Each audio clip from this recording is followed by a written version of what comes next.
I'm Robert McBride, and this is Everyday People, a program in which we investigate the lives of people making a difference in our community.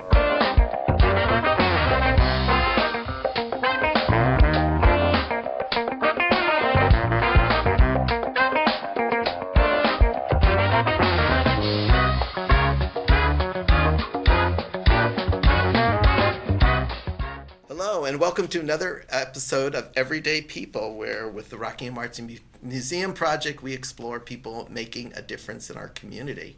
Today's show, we have the Rockingham Free Public Library, which is an incredible institution and probably rivals Fact TV and such a great resource for the community that people have access to and gets information back out to people.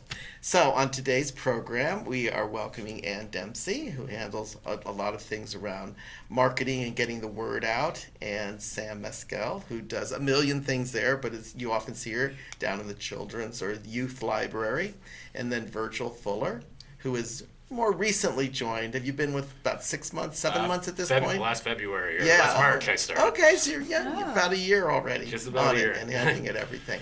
So I think I'm going to actually just turn it over to Samantha or Sam to kind of talk a little bit about the library and some of the programs, and then we're going to get to each person, and they have some updates of events coming up and different things we'll discuss about the library. So, all right. So we have a lot of really exciting projects going on. I want to start talking about the history, so we'll work our way backwards and then forwards. Sounds like a plan to me. The really exciting thing that we've been working on at the library is getting our catalog photograph collection online, and that's live right now. You can go and see it right now at rockinghamlibrary.org/history. And everything that you see in the binders above my desk, if you're familiar with my desk, we have all these binders of the catalog photograph collection. All these are now available digitally. So you can go in there, if you're looking for, say, a picture of Hetty Green, you can do a search, find Hetty Green in there. And it's just like if you're browsing these binders. Another thing I want to talk about is that we actually just got a pretty nice grant from the Wyndham Foundation for $5,000 in order to get our glass plate negatives digitized. And those are also going to get added to the catalog photograph collection once those are all done. I expect that to be done in around a year or so, give or take. So yeah, some really exciting things happening. So how many photos currently then are available, would you say, from the collection that are up there? Just about 1,600, and we're probably going to add another around 1,400 once the glass plate negatives are good to go. And there's several thousand more because we're also moving the Bellows Falls High School yearbooks, which go all the way back to 1931, over to this historic collection, so it's searchable. So I think we've got up to 91. 91 or 92 is up right now. And the really cool thing about the historic photograph collection being where it is now is that it's also searchable. So if you're looking for a picture of Bellows Falls in the snow from the 1888 blizzard, type in blizzard 1888 and it will come up all the pictures that we have in our collection with it. So was that work done in-house? Do you do it at the library to get the photos actually digitized, or is it they were already digitized. They just weren't online. Okay.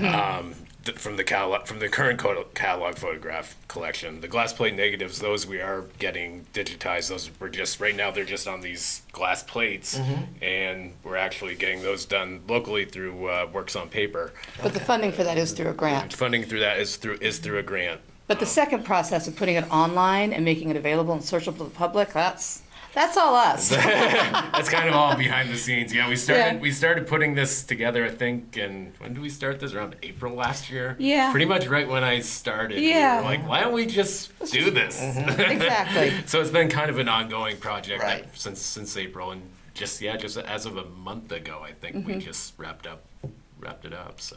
And it's not just the historical stuff. Our entire library services are mostly done in-house.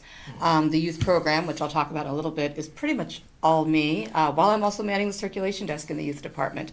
The adult programming, Ann does an amazing job leveraging local experts, people who know things, people who want to share, and bringing that in.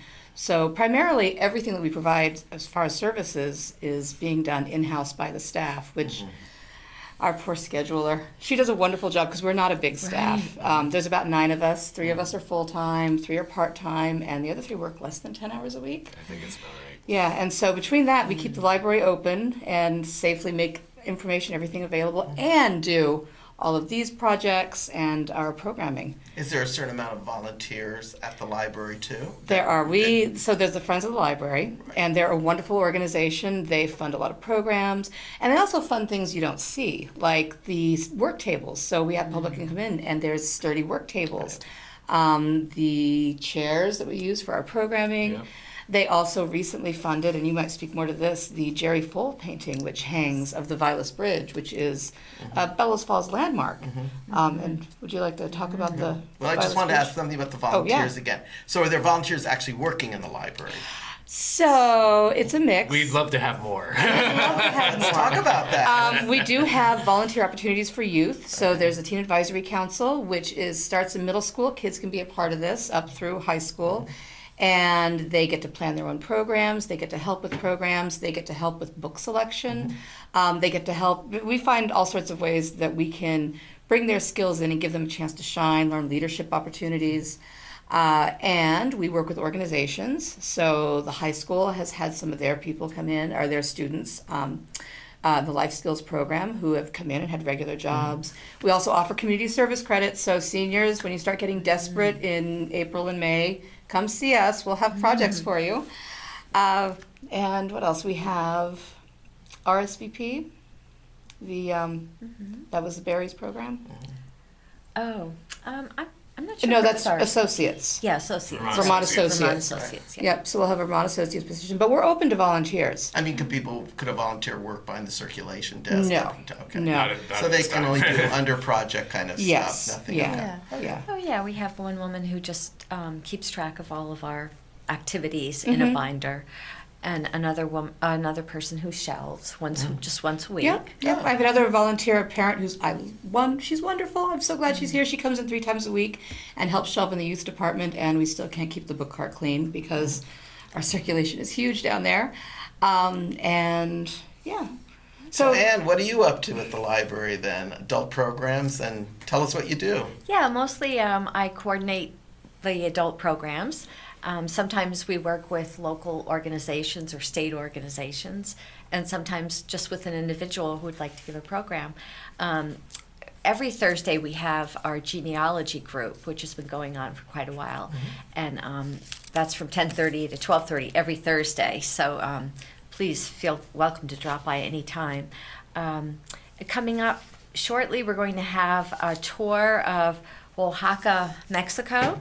Wayne Blanchard and Marianne Bennett are going to be showing the slideshow of their trip having to do with the arts and crafts in that region. And when will that be? Why don't you tell us as you go through, just so people... Okay, Tuesday, February 20th at 6 p.m. Okay. Okay? Great. And then the next night, we're going to have a meeting about climate change and what we can do about it locally. That's Wednesday, February 21st at 6:30.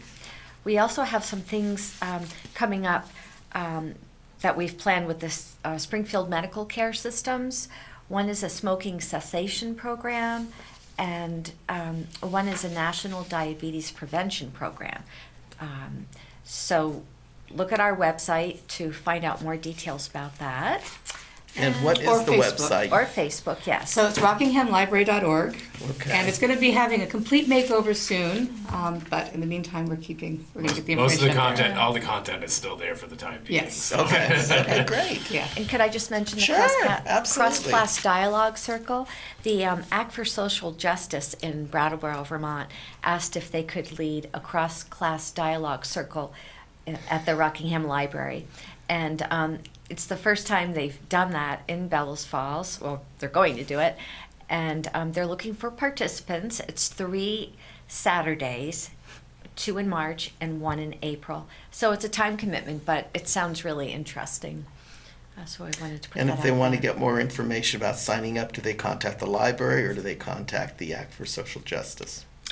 Well, probably the Act for Social Justice is the one who's taking they are taking the registration, so they should probably contact them at either 254-3400 or info at act4socialjustice.com. Great. But otherwise, this is on the the website for the library, they'd see this Absolutely, event up there. And so, Yeah, great, yes, it yeah. seems like to go to the, either drop in the library Yeah. and see what, now tell us what the hours of the library are over the week. So we are open Monday through Wednesday, 10 to 7, Okay. Thursday and Friday, 10 to 5:30, and Saturday, 10 to 2. And one of the cool things, these last two programs that Ann pointed out, we have this amazing resource for the community. We have a community meeting room and we have the youth program room, which you don't have to have youth programs in, that are freely available to the public during library hours for programs that are free and open to the public. So if you have a meeting coming up and you're looking for a meeting place, if it's during library hours, it will cost nothing. And so you can reserve those by calling, you actually call me at the library, 802-463-4270, or email sam@rockinghamlibrary.org, or go to our website, and on using the library tab, there's a meeting room reservation form that you can just fill out and it goes right to me. Great. So any person or organization could basically approach you about booking it if there's Yeah. no conflict of And time. we have the or two scheduling. rooms. The top floor room has a maximum capacity of 88. Okay. And we do allow food in the library. So we try to make it as accessible as possible. So Right, we've right. had more organizations taking advantage of this And service. and it is physically accessible. It is, yes. We have accessible Right. parking, we have elevator, we make sure that our sidewalks are clean, Great. so that people can access. In the downstairs room, how many does that accommodate? Oh, I think it's like 65. It's slightly Okay. smaller. Okay. Yeah. Yeah, they're great. I've been to some meetings there this week. They're terrific rooms and stuff. So maybe let's go back and talk about the library. I mean, so it's called the Rockingham Free Public Library, but it's basically a part of the town of Rockingham. It is. So what is the governance? How does the funding come into our library? So Vermont's one of the few states where none of the public libraries receive funding at the state level. We receive other services, so like for my summer reading program, all the reading logs, the posters, those things they provide. They provide training, continuing education for librarians, which is something we all take advantage of. Daily basis. Yeah, but funding is entirely local and it's based on taxes, which is why we try really hard to make sure that we're providing services in-house and not creating big expenditures with what we're providing. And it gets voted on. So we have the town meeting March 5th, the Monday. I believe that's the right date. Sounds right. Right? And so that's when the library budget will be voted on. And then the following day, we have town elections at the Masonic Temple again this year. It's usually the Masonic Yeah, Temple I right haven't next heard door that to there's the a change. library. Yep, right next door to the library. And we'll have story time that morning, so, you've got the kids are out of school, come visit me at the library. Then there's a board of trustees for the library. There is a board of trustees that's elected, and they will be, I believe we have people running, so when you vote on March 6th, you will see people running to become new trustee members. Right, right. And then you'd mentioned before the Friends of the Library, which is a not-for-profit group that helps support events and projects at the library Yep. to help raise funds for, Yep. for And what we projects. do at the library, we're continually taking our own measurements for how we're providing and what people are telling us, so that we try to be very, very responsive to what the community wants from us as their library. We're a town institution that isn't behind a paywall. So in the summer, it's not like paying to go to other places. It's completely free. We have a full range of programs all summer for all ages, and all of our programs are free and open to the public. Yeah, and I know there's a certain amount of different membership things the Friends help buy and people donate to do. We do. That gives you access Parks to and museum parks and passes, museum yes. stuff. So all that so is talk a available. little bit about what are some of those that you have Oh, there. so we have Southern Vermont Natural History Museum, which has an eagle enclosure, live animals, and they've become an annual summer program. We love them. There's Echo, Science and Aquarium Museum in Burlington. Right. You can borrow a pass. There is Fort at number 4. the Fort at number Berkshire. 4. Vermont State Parks during the summer. Yes, borrow a Vermont State Parks Pass. But if you go to our website, again, it's under using the library tab, borrowing materials. There's a whole list of museum and parks passes, and the Friends help provide all of those. And so patrons over the age of 18 can call if you know you want to go to a state park at a future date. Call us and reserve it for that weekend, and then you've got a day pass to a state park. Yeah, that's terrific. Yeah. That's terrific. So what would you say some of the trends in libraries in general, or our specific Rockingham Free Public Library, has happened over the last 5 or 6 years that you've noticed? Well, in terms definitely of what- increasing access to our history. Right. Yeah, Bellows Falls, the residents, the Rockingham residents, they care about our history. We have a Very really passionate. unique, yeah. Very passionate about its history, and it's definitely nice that we're able to give them another avenue Right. to pursue it. And history programs are very popular. Yeah. And for youth, creating what we call, so the buzzword is informal enrichment opportunities, but it's type of learning that happens outside of school, and it's fun. So I've got a coding class, we do Right. STEAM, science, technology, engineering, art, and math projects, beginning readers book club, we have our young adult book club, Friday night gaming, so teens have a place to be. The annual teen lock-in, which I'm getting too old for, but we still do it because it's really popular. So providing more of those opportunities. And I think, like, in general, in libraries, like, technology is something that's just Technology really is- getting bigger and bigger Yeah. by the day. It is. And we also offer, and this is mean, it's technically an adult program, but we offer free one-on-one tech help. Oh, yeah. So people can call and arrange an appointment with me or with Virgil, and they get a free hour, and we will help them. I help with everything from someone thinks their laptop is infected, how do you clean it up, to their technology might be broken, to how to use software, to even understanding their Setting up internet a and cell phone phone. bill. Oh, that's, I've set That's up a big- lot of phones. Yeah. Verizon should pay us. Right. But you can set it up and you get free one-on-one time with one of us who has spent a lot of time learning how to use the technology. Right. I think so far I've only gotten one question I couldn't answer, which was someone called and said, I've taken my computer apart and put Linux on it and it won't start. Well, but other than that, we usually know the answer, and if not, we're very, very good Right. at finding the answer. Yeah. And you get access to us for free. Yeah. There's just- Now, before you all started working there, how familiar were you with Bellows Falls? Well, Let's start with Virgil. my dad actually graduated from Bellows Falls High School in 1968. Fantastic. Actually, the whole side of that family went to Bellows Falls, so Yeah. so it's been kind of in my blood for a long time. I actually graduated from Vermont Academy in 2002. So yeah, just I've always been pretty familiar with the area. I always liked the area. It's really just a really nice town, a really nice town to work in, great community. That's kind of how I landed here. Yeah, my father's family's from here, the Howards. Okay. And so I've been in the area, and then my husband and I raised our son here. We bought a house here. And again, we also love Bellows Falls. It's a great community. It's not a Vermont calendar town community. It's got grit and character, and I love that about it. The work that I do, I can feel like I can make a difference here. I can do something, and that's really exciting Yeah. to me. Yeah. And what about you, Anne? What's your history to Vermont or Bellows Falls? Or Well, Bellows Falls I wasn't that familiar with, but for 15 years I traveled through Bellows Falls to get to Claremont, where I was a school librarian. And so, I would stop at the little bake shops that they've had over the years.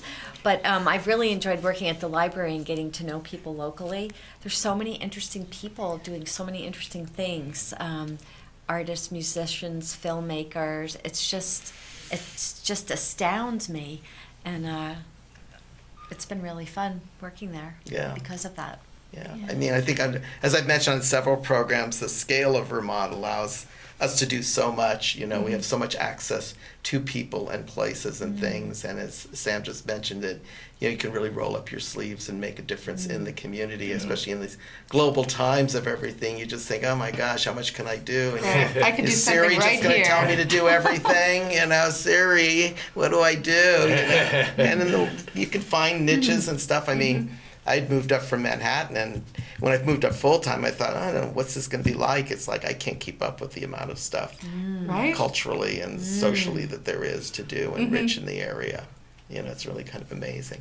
Now, I know, Sam, you have many, many interests, one of them being sort of theater. That is true. Yes, and So we just talked about what I directing do in my and day-to-day directing. life. So tell us you have a project coming up. I do. So this is my spare time project.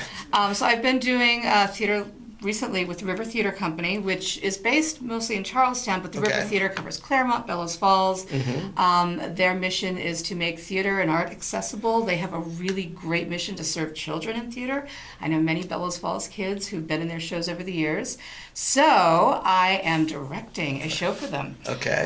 next weekend, and Poetry to Die For. It's an interactive murder mystery dinner. I have an amazing cast. It's mostly improv. It's going to be the February 23rd and 24th, so next Friday and Saturday. You get a 3-course meal, and I've heard the caterers are amazing.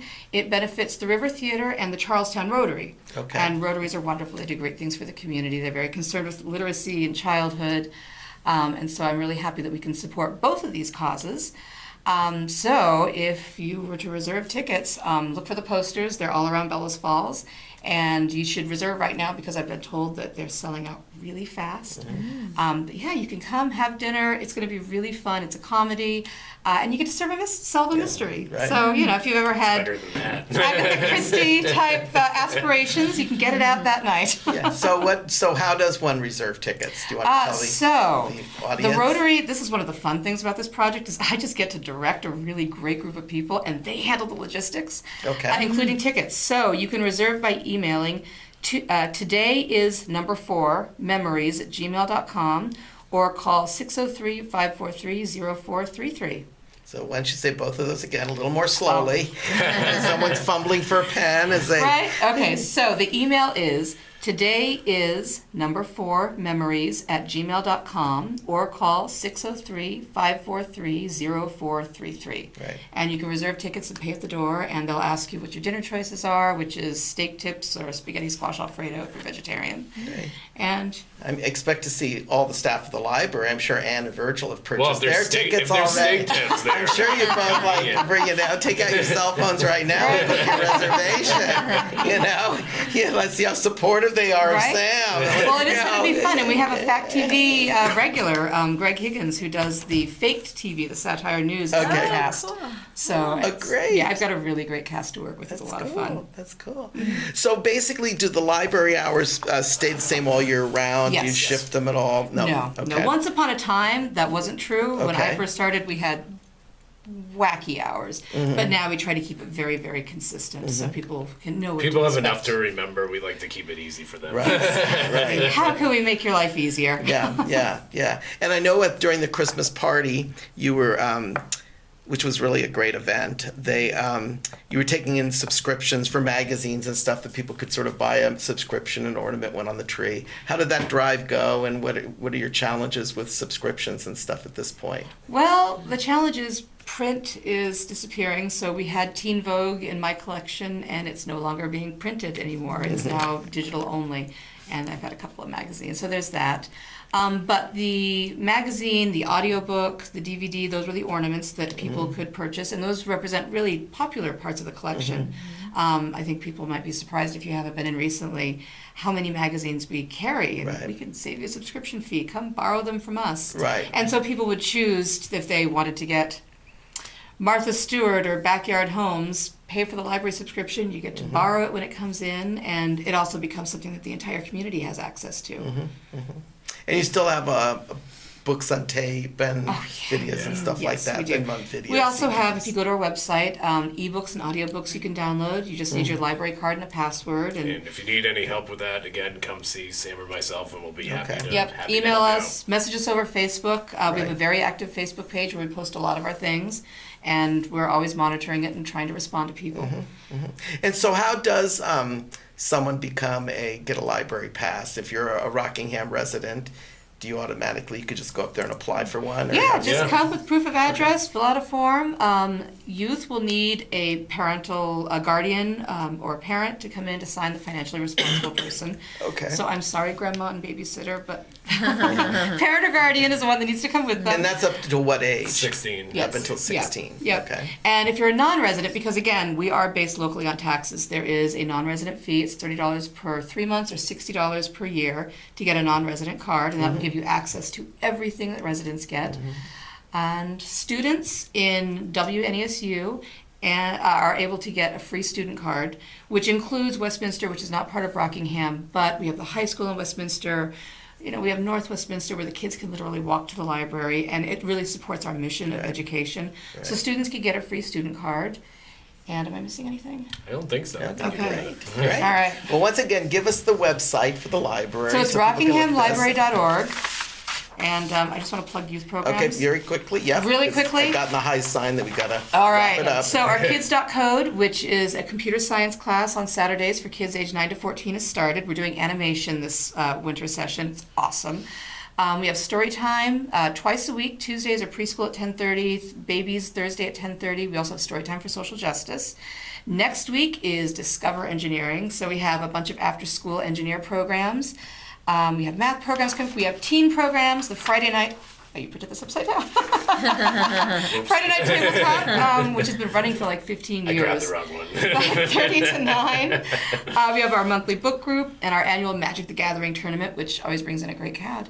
And we are looking forward to a really exciting summer reading program. Our theme is Libraries Rock this year, so we'll be doing music and Great. probably geology and different things. Well, I encourage everyone to get up to the Rockingham Free Public Library. And I also encourage people to come to town meeting on Monday, March 5th. March 5th. Yep. And just because it's great to be able to participate in the town meeting, and also because that is also when any questions about the library will come up, because that's when its budget is passed. And so thank you for coming on the program, and hope you guys come back again and give us updates on what's been happening with these, you. and how many more photos have been added to the collection. It's great. So this is Robert McBride, and I want to thank Fact TV again for being such an incredible resource for the community, and also thank underwriters of RAMP, the Vermont Arts Council for the Arts, the National Endowment for the Arts, the First Light, formerly Sovereignnet, and Chroma Technology. So until the next time, see you on the square. Thank you.